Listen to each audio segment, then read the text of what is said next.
Hello children, today we will study about we'll do the revision of the lesson metals and non-metals as well as synthetic fibers and plastics. Okay, now children, let's start with the lesson first with metals and non-metals. With metals and non-metals. Elements can be classified into the following two groups depending on their physical and chemical properties. What are that children? They are metals and non-metals. Fine children. Now about the metals children, they are hard and shiny in appearance. The metals are hard and shiny in appearance, while as non-metals are not so hard and they are dull in appearance.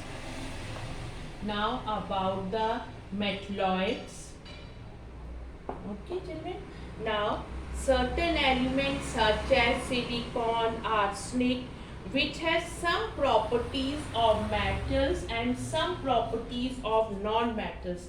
They are known as metalloids, which have some properties of metals and some properties of non-metals. They are known as metalloids. Now, let us discuss about the electronic viewpoint children. Electronic viewpoint. Metals are defined as elements which form positive ions. Metals which form positive ions children by losing electrons. Positive ions by losing electrons. Okay, they contain one, two, or three valence electrons.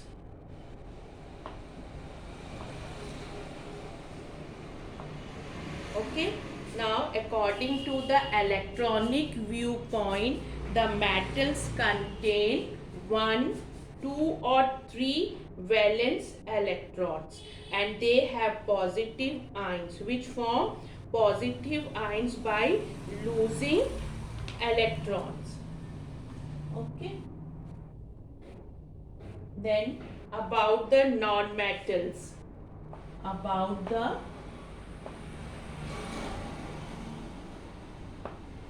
About the non-metals, they are defined as elements which form negative ions. They form negative ions by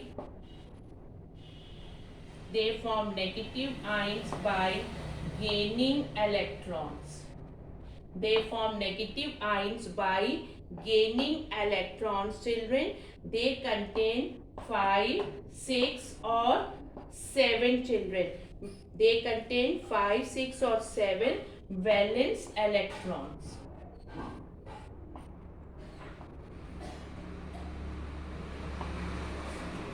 Okay. Then children, elements with 4 valence electrons. Elements with 4 valence electrons. What are they known as? They are known as, normally they are metalloids children. And the noble gases with 8 valence electrons do not form ions and cannot really be classified as metals or non-metals children. Now about the occurrence of metals. So there are terms. Ores is there children. What does it mean? If the amount of metal is more, it is profitable to mine the rocks and extract the metal. Such rocks are known as ores. Then about the gang. In ores, the useful metallic mineral is mixed with other minerals which are not of much used, children. These minerals present as impurities. What it is? These minerals are present as impurities, children. What are they called as? They are known as gangue. Okay. Then about the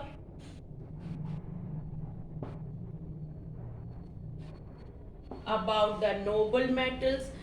What are that? They occur in free state in nature. Their ores contain particles of metals mixed with large quantity of impurities. They are known as noble metals. Then about the metallurgy, the series of process are carried out to extract the metals, to extract the pure metals, children, to extract the pure metals from their ores. What is it known as? That is known as metallurgy. That was the occurrence of metals we have discussed right now. The occurrence of metals.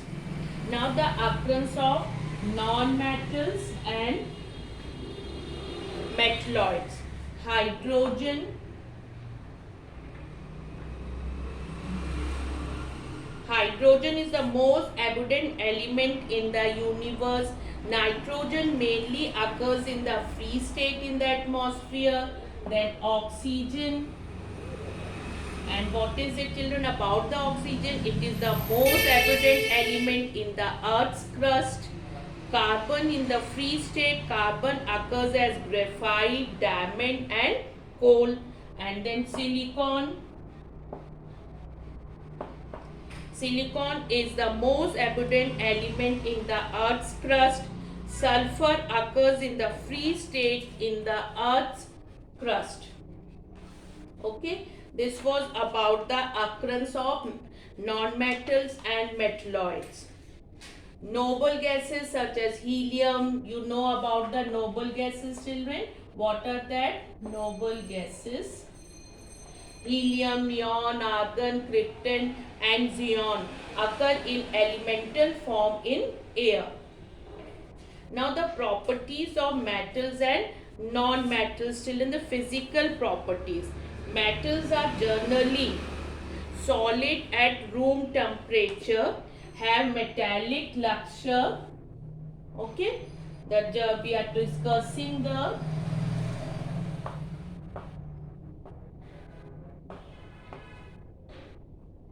physical properties. Metals are generally solid at room temperature. They have metallic luster, are generally hard and strong with high specific gravities, melting and boiling points. They are malleable and ductile, good conductors of heat and electricity, while the non-metals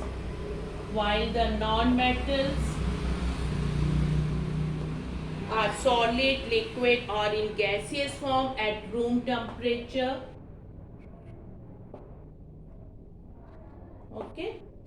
Are not lustrous, are comparatively soft and have low density. They are generally brittle when solid and are bad conductors of heat and electricity, have low melting and boiling points and are bad conductors of heat and electricity and they have low melting and boiling points. Then children, about the physical properties of metals and non-metals, let us come to the chemical properties of metals and non-metals.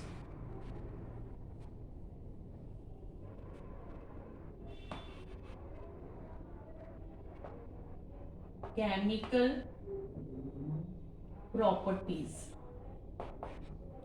Now in this case, children, the chemical properties, what happens when the reaction, chemical properties of metals and non-metals, that can be divided into some categories, that is reaction with oxygen.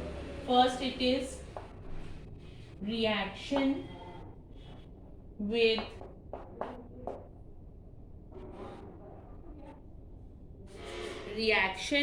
oxygen. So what happens metal plus oxygen, metal plus oxygen. What does it give? It gives metal oxide.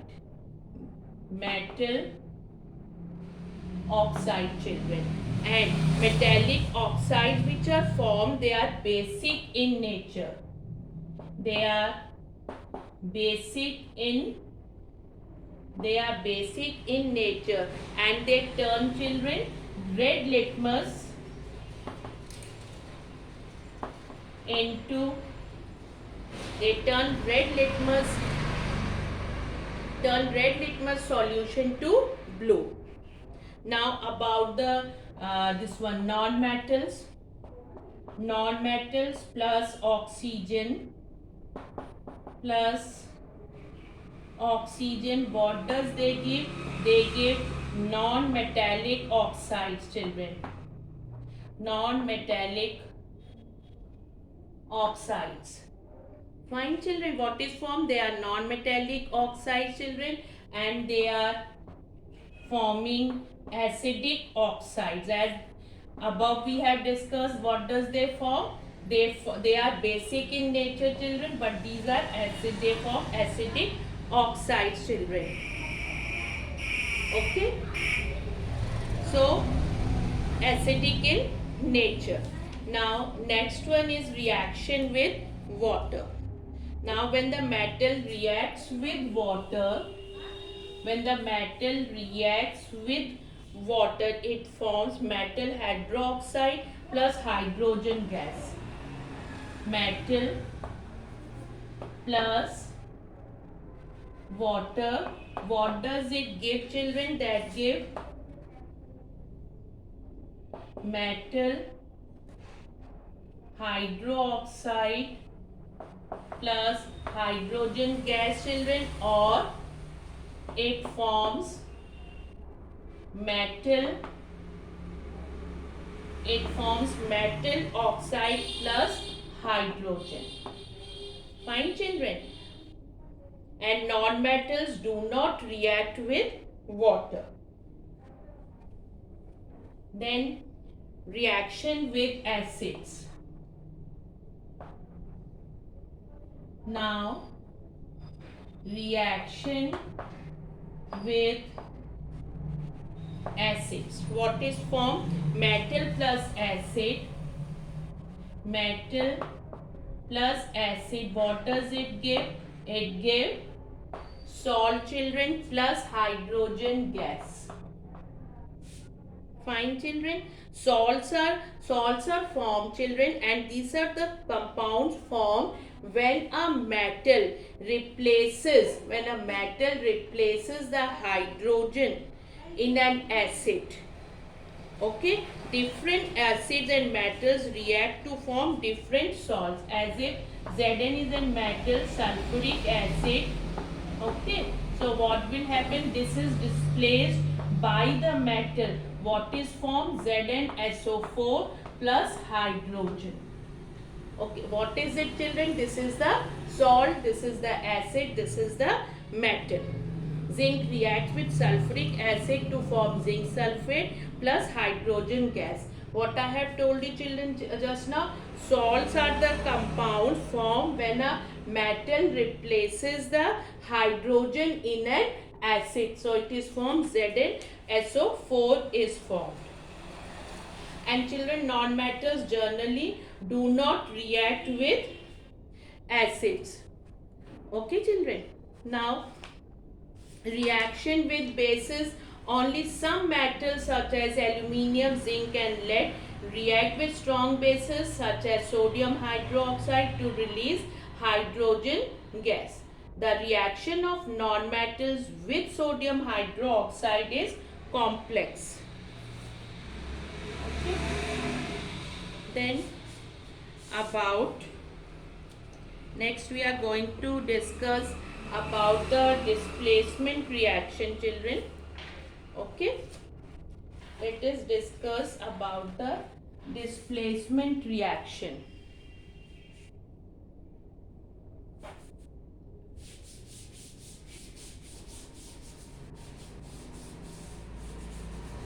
Now it is about the displacement reactions.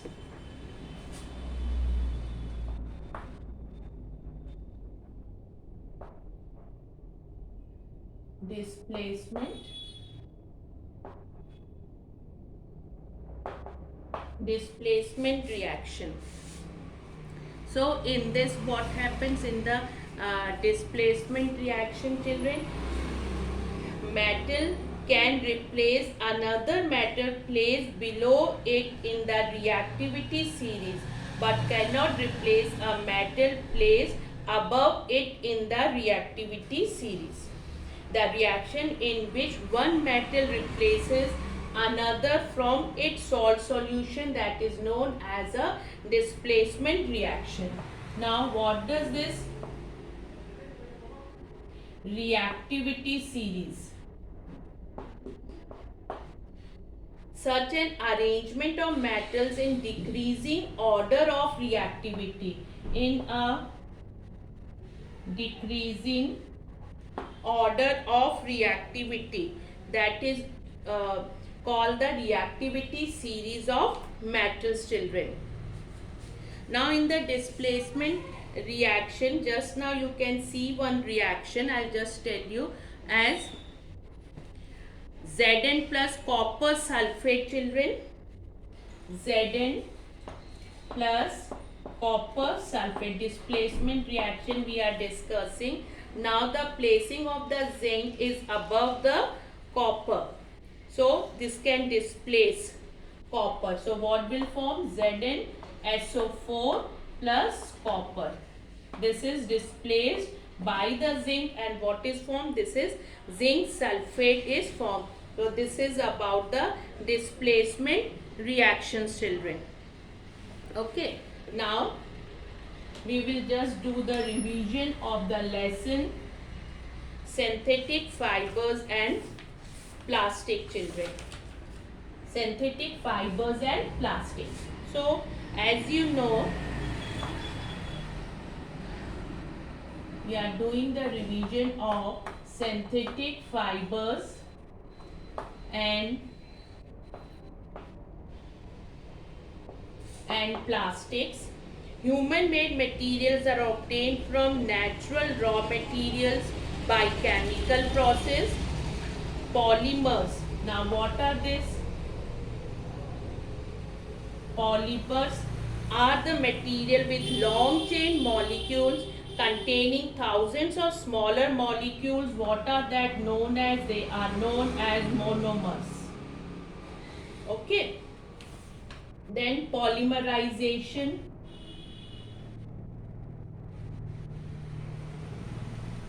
Polymerization, the process by which monomers are linked together to form polymers. Monomers are linked together to form polymers. That process is called as a polymerization. All polymers are not linear in structure. In some, the structure is cross-linked. Then synthetic fibers. Synthetic fibers are made of polymers, many of them obtained from petroleum. They are cheaper and stronger than natural fibers. They are cheaper and stronger than natural fibers, children. Then about rayon. Now about rayon. Rayon is made from cellulose. It is made from cellulose obtained from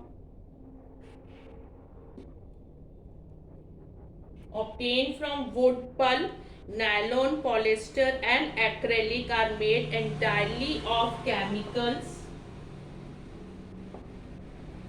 And are strong, children, and they absorb very little water.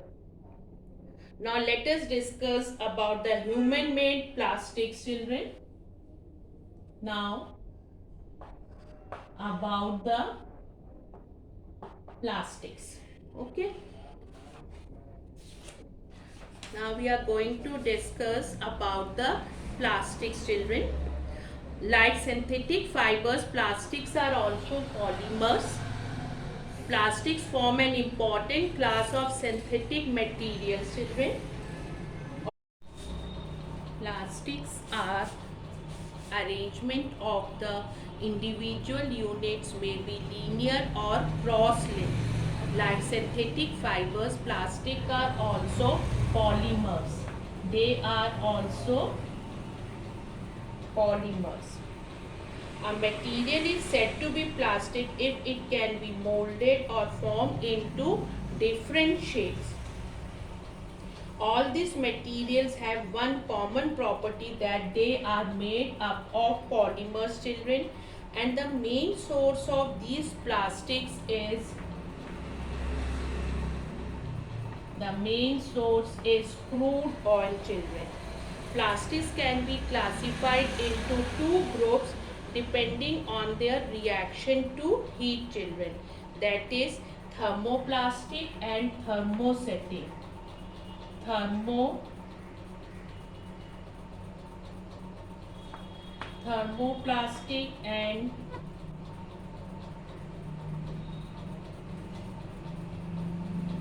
thermosetting. In thermoplastic, what happened? The process of softening by heating and hardening on cooling can be repeated again and again to soften the plastic to get different shapes. And children, what happens in thermosetting plastics can be softened by heating only once. Once they are put into a mold and allowed to harden on cooling, they cannot be softened again on heating. Now the properties of plastics, children. What are that? The plastics are used everywhere to make huge variety of things. Properties. Now what are the properties of plastics? Plastics, they are waterproof and insoluble in water, children. They are non-biodegradable. Plastics are inexpensive, lightweight, but they are strong, children. Plastics do not corrode or rust. They are poor conductors of heat. They are poor conductors of electricity also. They have no reaction with water and air. They do not corrode easily. What is it? They do not corrode easily, children. Fine. And solubility in water, as I have told you that plastics are insoluble in water and therefore they are used in making bottles, buckets and containers, children. Now plastic and the environment. Problems with plastics.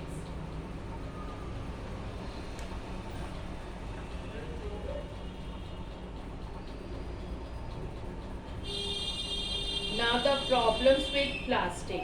This is because plastics are non-biodegradable, children, as it is told. They cannot be decomposed by the microorganisms in the soil.